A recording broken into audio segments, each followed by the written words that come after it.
আসসালামু আলাইকুম। আমার নাম হচ্ছে নয়ন, আপনাদের বাসায় নতুন কেয়ারটেকার। জি বলেন। আসতে কইছিল খালুজান আমারে, আচ্ছা একটু বলবেন খালুজান রে। আচ্ছা দাঁড়ান আমি আসছি। খালুজান জানে যে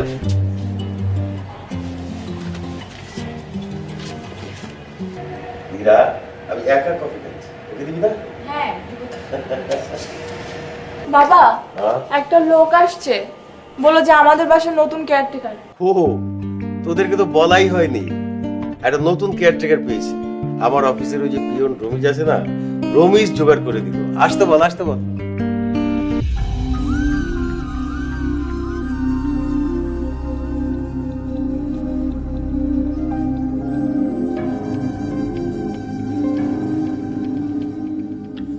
আসসালামু আলাইকুম কাকা। ওয়ালাইকুম সালাম। রমিজ ভাই আপনার কথা কইলো। ঠিক আছে, ঠিক আছে বাবু, বসো না, বসো বসো। আমার নাম নয়ন। হ্যাঁ নয়ন, বসো। আচ্ছা, তো তুমি থাকো কোথায়? আমার রমিজ ভাইয়ের বাড়ির পাশে আমার বাড়ি। একবার কত কেমন করছি, সব কথা কি আর কম নয়ন,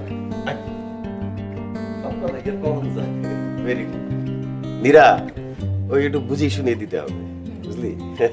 যাক আঙ্কেল, আপনার এত বড় বাড়ি দেখাশোনা করার জন্য ফাইনাল একজন কেয়ারটেকার পাওয়া গিয়েছে। হ্যাঁ, খুব দরকার ছিল, তবে একটু বুঝিয়ে শুনিয়ে দিতে হবে আর কি। তা বাবা, তুমি আগে এরকম কাজ করেছো? না কাকা, কোনো কাম কাজ করিনি, তো এলাকা দেখাশোনা করছি।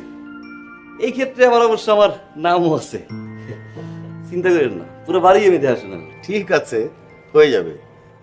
তুমি নতুন বউ রেখে আসলা, সাথে নিয়ে আসলেই তো পারতা, তাহলে এই ঘন ঘন দেশে যাওয়ার চক্কর হতো না। আঙ্কেলও বিবাহিত? হ্যাঁ, দেখো, এই অল্প বয়সে সে বিয়ে করেছে, আর তোমাদেরকে আমি বলতে বলতে হয়রান হয়ে যাচ্ছি। আমার তো বয়স হচ্ছে, তাই না? কিছু একটা করতেই হবে নিশ্চয়ই। বাবা থামবে। আচ্ছা ঠিক আছে, রাগ করিস না তো। নিটন, মা যা তো, ওকে দেখিয়ে দে আমাদের কি কি কাজ করতে হবে। বাগানটা দেখাতে ভুলবি না, কেমন? আচ্ছা বাবা আসেন, আপনার পাশে। আসি কাকা। খুবই ভালো ছেলে। হ্যাঁ হ্যাঁ, আর মনে হয় পারবে।